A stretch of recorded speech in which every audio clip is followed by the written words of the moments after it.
सोचिए, एक phone call आता है। It's a dead body of a little girl and buried in 2815 apartment 27.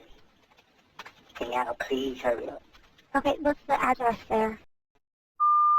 आता है एक ऐसी कॉल जिसने अमेरिका के जॉर्जिया राज्य के एक शांत से अपार्टमेंट को हिलाकर रख दिया। फोन कॉल करने वाला पर्सन गुमनाम था, इसने अपना पता नहीं बताया, लेकिन उस पर्सन का दावा इतना हैरान करने वाला, पुलिस के भी कान खड़े हो गए। फोन कॉल करने वाले पर्सन ने बस इतना कहा, एक छोटी बच्ची की लाश एक अलमारी में ठूंस कर रखी गई है। ऐसा लगता है कि वो वहाँ पर 6 से 7 महीनों से है। प्लीज यहाँ पर जल्दी आओ। ये सिर्फ एक अपराध नहीं है, ये दरिंदगी की, क्रूरता की और इंसानियत को शर्मसार कर देने वाले एक ऐसे मामले की कहानी है जिसे सुनकर आपके रोंगटे खड़े हो जाएंगे। आज हम आपको उस मासूम ओलिविया जॉर्डन की कहानी सुनाएंगे। उस बच्ची को जिंदगी तो मिली थी, लेकिन माता पिता का प्यार नहीं, जिसकी लाश को इस तरह छिपाया गया। जब उस बच्ची को पहली बार पुलिस ढूंढने पहली बार भी उस बच्ची को ढूंढ नहीं सकी। ये केस अमेरिका के डीकेब काउंटी का है, जहां पर एक गुमनाम कॉल ने सच को सामने ला दिया। इस केस को सुनकर शायद आपको रात को नींद ना आए। तारीख थी 25 जून 2023। एक इमरजेंसी नंबर पर एक फोन कॉल आता है। कॉल करने वाले पर्सन की आवाज धीमी और डरी हुई थी। वो व्यक्ति कहता है कि मुझे मेरी पहचान को गुप्त रखना है, लेकिन मेरी बात को ध्यान से सुनो।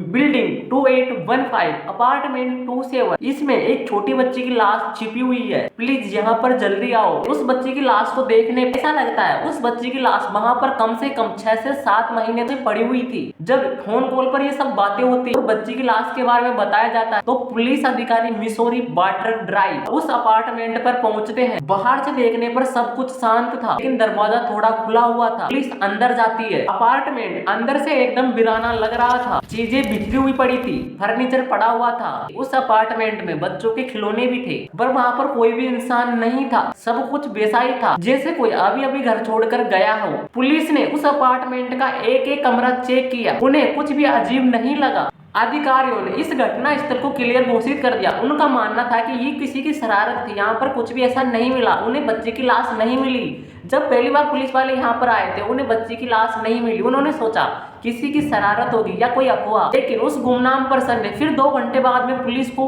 फोन कॉल किया। मैंने 2 घंटे पहले कॉल किया था और मैंने आपको बताया था कि मैंने एक बच्ची का शरीर अलमारी में टूसा हुआ देखा है। वो बच्ची गुलाबी ड्रेस में है, उसके बाल भी है। आप लोग किसी को वहाँ पर क्यों नहीं भेज रहे हो? क्या आपको मेरी बात पर यकीन नहीं हो रहा है? पुलिस वालों ने उसे शांत कराने की कोशिश की, लेकिन फोन कॉल करने वाला गुमनाम व्यक्ति गुस्सा कर रहा था। वो कह रहा था ये सबसे जरूरी जानकारी है और पुलिस को तुरंत कार्यवाही करनी चाहिए। और उसके कुछ ही देर बाद एक तीसरी फोन कॉल आती है। ये कॉल इस बार एक सिक्योरिटी गार्ड की तरफ से थी। सिक्योरिटी गार्ड बताता है एक आदमी ने उसे अपार्टमेंट 27 के बारे में बताया था। और फिर एक अधिकारी उस अपार्टमेंट में आता है और वो वहाँ पर पहुंचकर वो व्यक्ति सिक्योरिटी गार्ड से मिलता है, जो खुद भी थोड़ा संदेह में था। सिक्योरिटी गार्ड अधिकारी से कहता है, सर, एक आदमी ने मुझसे कहा कि अपार्टमेंट 27 में एक बच्ची की लाश है। मैं 911 पर 2 दिनों से फोन कॉल कर रहा हूँ। पुलिस अधिकारी और सिक्योरिटी गार्ड दोनों मान चुके थे कि यहाँ पर कुछ नहीं है, कोई हमारे साथ मजाक कर रहा है। लेकिन उन्होंने इस बार अलमारी की जांच करने का फैसला किया। पुलिस अधिकारी एक छोटी सी अलमारी के पास पहुंचे। उन्होंने अपनी टॉर्च को अलमारी के अंदर किया। फिर जो उन्होंने देखा और उसे देखकर पुलिस वालों की आंखें फटी की फटी रह गई। अलमारी के अंदर एक काले रंग के कंबल के ऊपर एक छोटी सी लड़की का मम्मीफाइड, सूखा और सिकड़ा हुआ शव पड़ा हुआ था। और ये शव एक स्ट्रोलर यानी बच्चों को घुमाने वाली गाड़ी उसमें बिठाया हुआ था। उस बच्चे का शरीर हद से ज्यादा सड़ चुका था। उस बच्चे की बॉडी पहली नजर में मांस का एक ढेर लग रहा था। वो अधिकारी उस लड़की के बाल देखते हैं, उसके हाथ देखते हैं, उसके पैर देखते हैं, लेकिन उसके शरीर पर अभी भी कपड़े थे। पुलिस वाले कहते हैं इतनी बुरी हालत हमने कभी भी नहीं देखी। वो छोटी बच्ची एक लाल टॉप और एक डायपर में थी।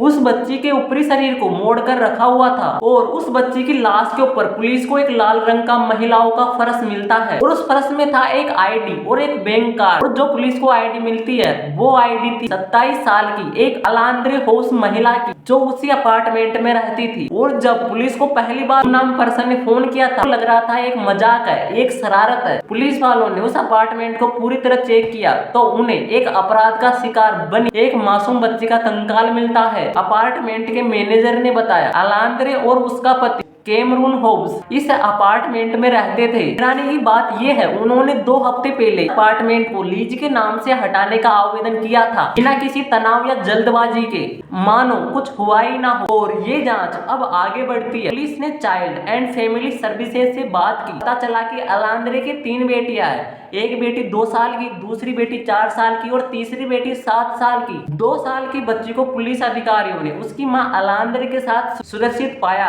और 4 साल की बच्ची कैमरून की इकलौती बायोलॉजिकल बेटी थी, वो कैमरून के पास सुरक्षित मिली। लेकिन 7 साल की सबसे बड़ी बेटी ओलिविया नाओमी जॉर्डन, उसका कोई अता पता नहीं था, वो उन्हें सुरक्षित नहीं मिली। और जब जांच धीरे धीरे आगे बढ़ती है, पुलिस अधिकारी ओलिविया की नानी के पास जाते हैं। पिछले कई सालों से नहीं देखा है। उसकी नानी बताती है, मैंने ओलिविया को पिछले साल से नहीं देखा। और इसी खबर को सुनकर उन्हें डर लग रहा था, ये मरी हुई बच्ची ओलिविया तो नहीं है। ओलिया सिर्फ 7 साल की नहीं थी, वो ऑटिस्टिक थी और नॉन वर्बल थी, यानी वो बोलकर अपनी बातें नहीं बता सकती थी, यानी वो बोलकर अपनी तकलीफ नहीं बता सकती थी। ओलिविया को सेरिब्रल पाल्सी भी थी, उसे लगातार दौरे पड़ते थे, इसके लिए उसे रोज उसकी दवाइयां देनी पड़ती थी। अगर दवाइयां टाइम पर नहीं मिलती थी तो ओलिविया को लगातार दौरे पड़ते थे। लेकिन अगस्त 2022 के बाद अलांद्रे ने, यानी उसकी मां ने उसे डॉक्टर को नहीं दिखाया। अलांद्रे यानी ओलिविया की मां ने जब उसे डॉक्टर को दिखाना बंद कर दिया, उसकी दवाइयां भी बंद हो चुकी थी, यानी ओलिविया को अब दवाइयां नहीं दी जा रही थी। जब उस बच्ची का पुलिस अधिकारियों के द्वारा डीएनए और डेंटल रिकॉर्ड्स पता चलते हैं तो उन्हें डर था, वो डर साबित होता है। अलमारी में मिला कंकाल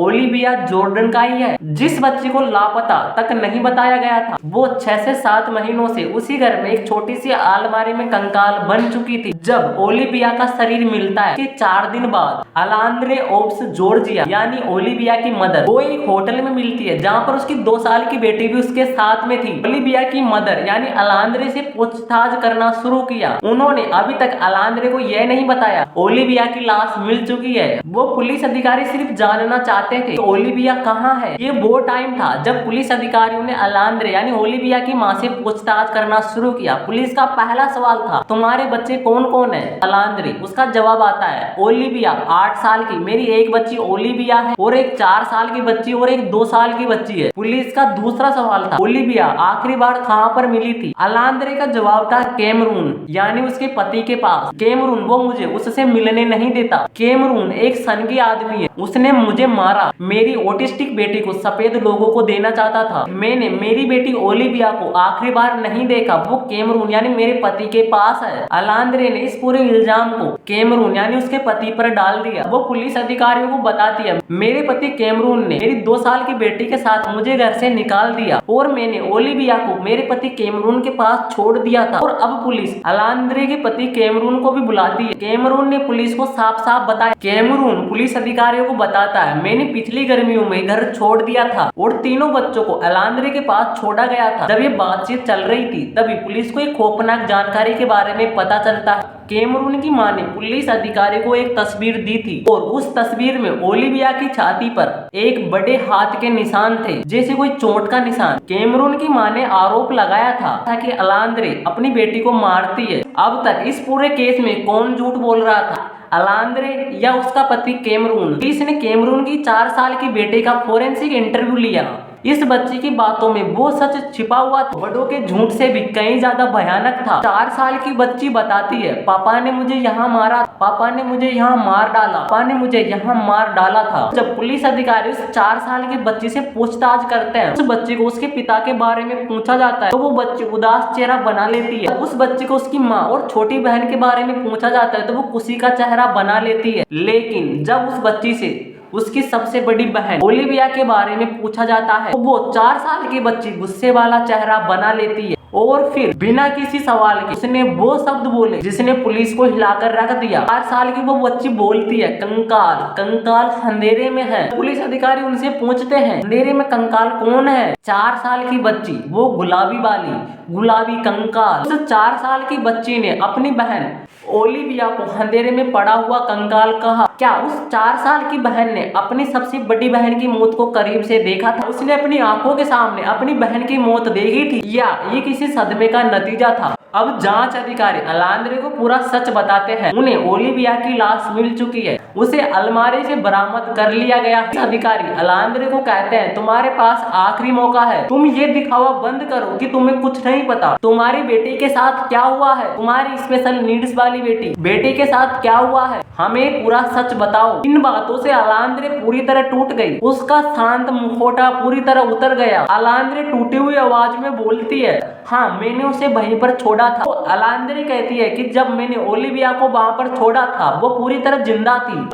अब अलांद्रे से दूसरा सवाल किया जाता है, तुमने उस बच्ची को कहां पर छोड़ा था? अलांद्रे जवाब देती है, मैं मेरी बेटी को स्ट्रोलर में छोड़ आई थी। अलांद्रे से तीसरा सवाल किया जाता है, वो स्ट्रोलर कहां पर था? अलांद्रे का जवाब आता है, वो स्ट्रोलर अलमारी में बंद था। अलांद्रे कबूल करती है कि वो इस दबाव को नहीं झेल पा रही थी। पति से लड़ाई, बच्चों की देखभाल और ऑटिस्टिक बच्ची की देखभाल, ये सब चीजें उसके लिए बहुत ज्यादा हो गई। ये सब चीजों से संभल नहीं पा रही थी। अलांद्रे बताती है, अपार्टमेंट में अपनी बेटी को छोड़कर वो अपने भाई के घर गई तो वो ओलिविया पूरी तरह जिंदा थी। उसने उसके लिए एक पानी की बोतल और कुछ चिप्स उसके लिए भाई पर छोड़े थे। जब पुलिस ने अलांद्रे से ये सवाल किया कि क्या उसने कैमरून को बताया था कि जब वह ओलिविया को अकेला छोड़कर जा रही थी, तो उसने जवाब में कुछ नहीं बोला। लेकिन अब सबसे दुखद और क्रूर सच सामने आने वाला था। अब 7 साल की बच्ची ओलिविया की पोस्टमार्टम रिपोर्ट आती है। अधिकारियों को हिलाकर रख दिया। 7 साल की ओलिविया का मम्मीफाइड शरीर का वजन सिर्फ 5 पाउंड यानी लगभग 2.2 किलो का था। अंदरूनी अंग पूरी तरह गल चुके थे। लेकिन जो चीज सबसे भयानक थी वो ये थी कि ओलिविया के पेट में एक प्लास्टिक की किराने की थैली मिली थी। उसके मल में हरे रंग का और प्लास्टिक और लाल कपड़ा भी पाया गया था। क्या